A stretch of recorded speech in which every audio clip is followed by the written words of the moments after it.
This year's Carnival season is said to be the biggest yet, as demand for flights and accommodation soars, with visitor numbers expected to surpass last year's record.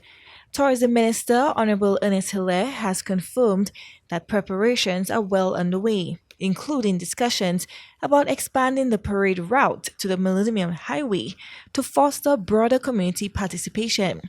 Proposals for a new community soca and Calypso competition are also being explored, promising an even more inclusive and vibrant festival.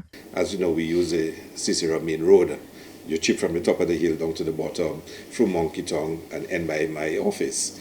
And some people are saying, look, I mean, it's growing too big for the community. Maybe we should move it to Millennium Highway, at least from Cul-de-sac roundabout to the gas station or something like this.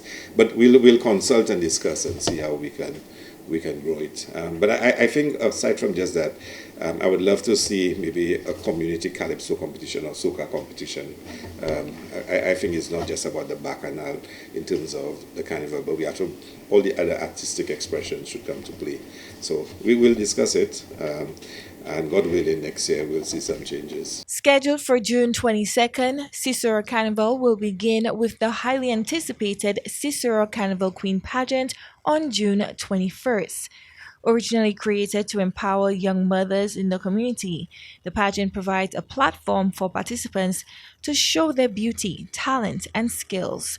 Minister Hilaire emphasized the event's uniqueness, highlighting its long-standing significance to the community. It's a very special pageant. It's not a typical carnival pageant.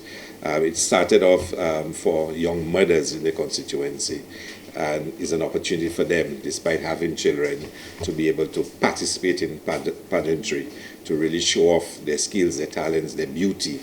And it has really helped as well for the activities we organize in terms of self-esteem, self-respect, and the developmental side of it. So it is a special community event for us. It's not a typical, carnival pageant. So, and the community has certainly embraced it. A community parade on June 14th will feature the contestants touring Cicero, building excitement ahead of the pageant. Cicero Carnival on the 22nd of June, so pageant on the 21st, and the parade on the 22nd. We have our community motorcade on the 14th, where we parade the girls through the community.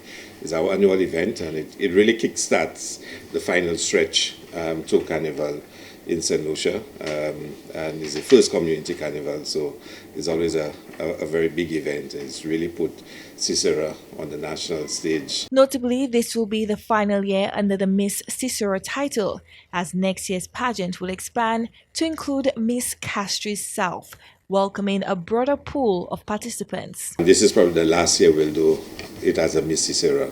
It will be broadened to Miss Castries South, because the other communities are asking to be part of the activities. So it is something we actively consider. The National Schools Calypso competition will now be split into two separate events, one for primary schools and another for secondary schools, to prevent late finishes.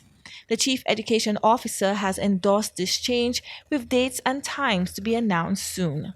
The Calypso season will be extended from 2 nights to 3, including preliminary rounds before advancing to the quarterfinals, enhancing the overall festival experience. Chloe Dantes, Embassy Prime.